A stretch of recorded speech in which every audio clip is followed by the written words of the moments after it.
You've always been associated with the left side of politics. Mm. Your parents were very Yes, left-leaning, to say the least. I heard that you got pepper sprayed when you were a kid because you because were I was a kid on my father's shoulder at a demonstration against for left-wing. the Vietnam War. Okay, so that's, I mean, it's in your DNA. Yes, The thing about being on the left is it's typically the left that have a opinion of billionaires that they're evil, yes, I'm aware of that.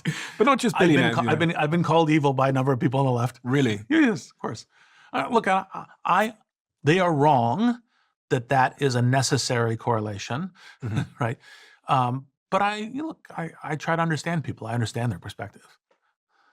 I disagree with it, but I understand Mm. I mean, you're one of the few people that's still a billionaire and on the left, it seems, it. No, I'm not. I in actually, the Valley, no, especially no, in this not. election cycle. Well, It's the public-facing people that we see on the podcasts and yes. stuff, and Look, so part of the reason why I think less people were public about it this cycle was because President Trump was threatening, personal and political retaliation. Mhm. And so you had to have a certain degree of courage to stand up, Mm. right? And courage in the public area, not just courage in taking risks and so forth, but in the public arena for doing that. And so I literally had conversations with billionaires who were like, "Oh, look, I really applaud what you're doing, and I think what you're doing is the exact right thing, and that's for you, not for me." Right? I mean, trying to get people into it. And so I was aware, and because they kind of did the simple mini max, and they said, "Well, if Harris is elected, I won't get penalized for not having supported, and if Trump is elected, I will get penalized. So I'm just gonna stand out of it." And Do you think you'll be penalized? uh, I think that I think that there's a greater than 50% chance that there will be um, repercussions from a misdirection and corruption of the institutions of state to respond to my having tried to help Harris get elected.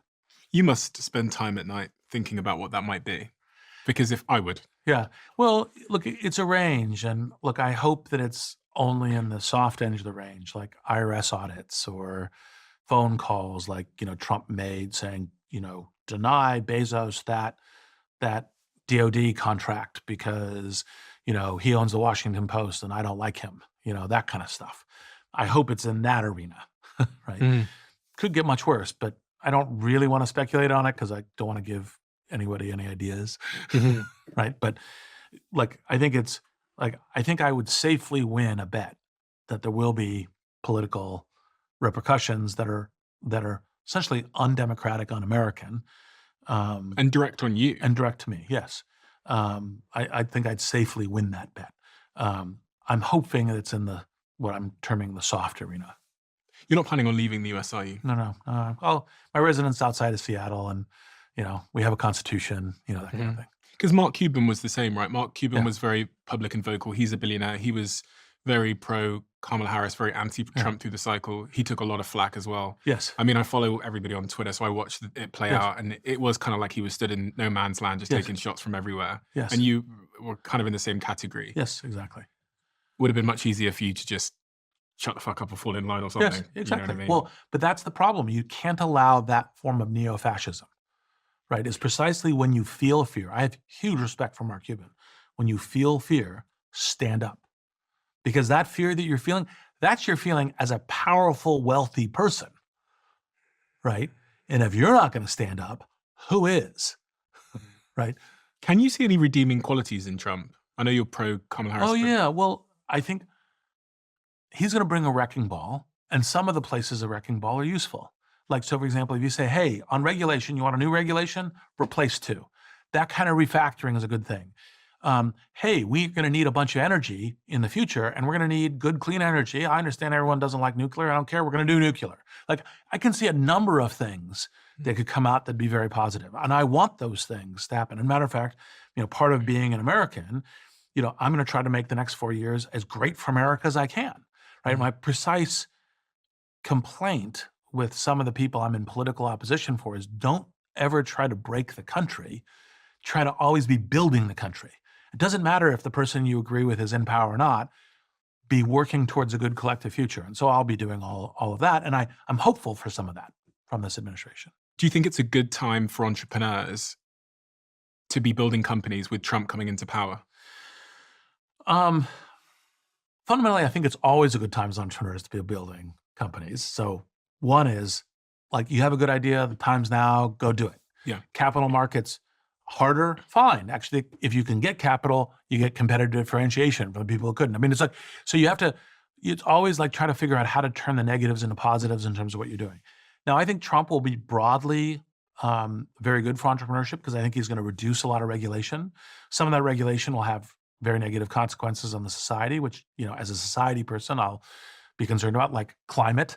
Like, you get the new EPA person coming in, Environmental Protection Agency, and you ask him what the job is, and he says, we need to drill more oil wells, right? And you're like, that's not the EPA. That might be the Commerce Secretary or something else, the Energy Secretary. That's not the EPA. So there will be a reduction of regulation because we do have climate change. We're living in it, and it's going to get worse. So those will be places where there'll be real damage from the wrecking ball.